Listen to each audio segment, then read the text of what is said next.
Want to be up to date with the news on finance, fashion, society,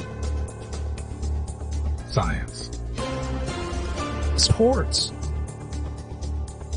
Look no further with the award-winning news presenter Tim Tullamore at NestingNews.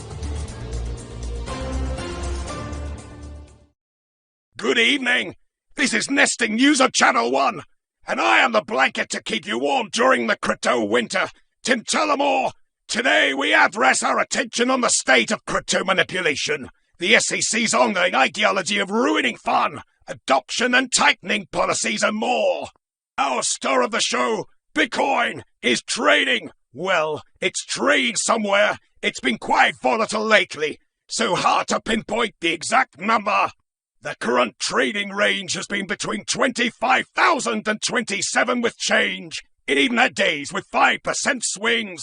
While Bitcoin has experienced the death cross, it still managed to go higher, somewhat attributable to the largest asset management companies competing in who gets the Bitcoin ETF approval first. However, as many chartists pointed out, the crypto market is clearly waiting for something to happen, whether good or bad, but it needs some guidance where to head next. While the general consensus is positive in the long term amongst the notable investors, the FOMC meeting, as well as the Fed's interest rate decision, will be live later today, which potentially can bring the crypto market to its knees in the short term.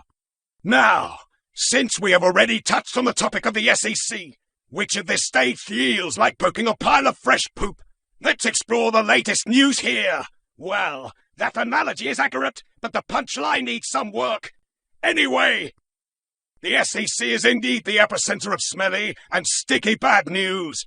First of all, the SEC has made its move by filing an additional court request against Binance US in an attempt to dig its teeth into Cepho, the custodian platform of Binance. Luckily, the judge had rejected the request, giving yet another slap straight to Gensler's face. Ha ha! I am starting to enjoy this comedy series.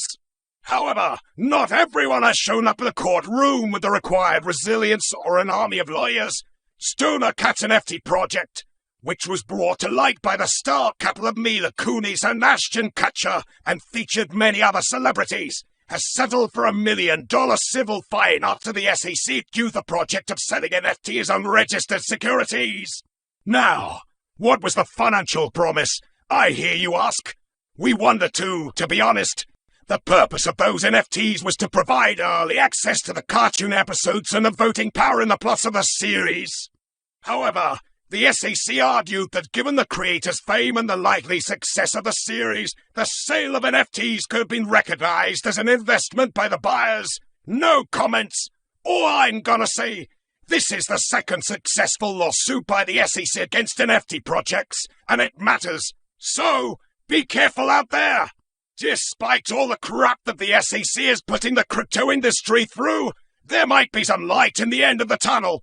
It is rumored by an anonymous source inside the SEC that Gensler is looking to greenlight to ETFs before the end of the year as a way to reason with the industry and keep some dignity overall. While we can make an argument that he is beyond saving his face, Gensler might be looking to change teams again and resign his current chair for a more lucrative position within one of the approved Bitcoin ETFs. Again, this is a rumor that Gensler supposedly told some of his friends, but damn, it sounds plausible given his slimy track record. As of the latest, though, Gensler and the SEC have announced that they are preparing a whole stack of lawsuits against crypto and NFT projects in the next few months, so it might be volatile. Now, moving to a quick review of the global adoption and tightening policies.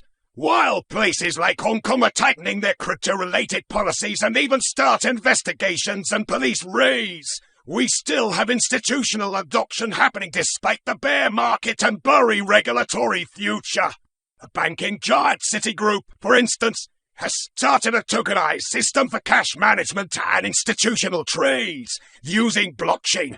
Additionally, we all are waiting for the Bitcoin ETFs to be approved, but it's even more mesmerizing in the backstage. Institutions like BlackRock and Fidelity, as well as notable individuals like Soros and Jamie Dimon, all massively buy into Bitcoin and other coins, while publicly expressing their skepticism. It's a whole separate topic about people in power lying to the general population for own gain, but it is definitely worth your attention. Just keep in mind, there are huge powers that are silently accumulating crypto. Anyway, that'd be all for today. It was Nesting News on Channel 1 with Tim Tullamore. Sit tight, hodl and read between the lines. Have a good night.